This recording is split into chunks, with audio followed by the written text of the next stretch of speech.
kuimirira kuno mphatso imene inshallah ifeyo tikuperekera kwa azimayi amene aphunzira Qur'an. Tailoring tayika kuti akhale ndi zochita mu moyo wawo, koma zimene timafuna kwambiri kuti aphunzire chani? Qur'an. Ndiponso target imene timayikira pa nkhani za course wa tailoring kuti munthu amene amakhala kuti amalizisa Qur'an ndi amene amakhala kuti akuchita chani? Graduate.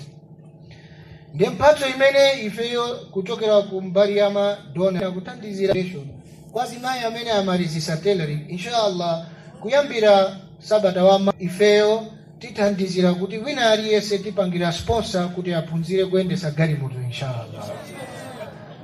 Zimenezo ndi si kuchita kugamiza kwa azimayi kuti ayi ndi zimene ifeyo tikuti ayi muchite, ngati amene asankha kuti ayi pepani ine sindikwanitsa ndi sankho yawo, koma kuchokera kwa ife amene akuchita graduate inshallah ifeyo tithandizira pa nkhani ya driving school inshallah. Nare takbir, nare risala, ahle sunna.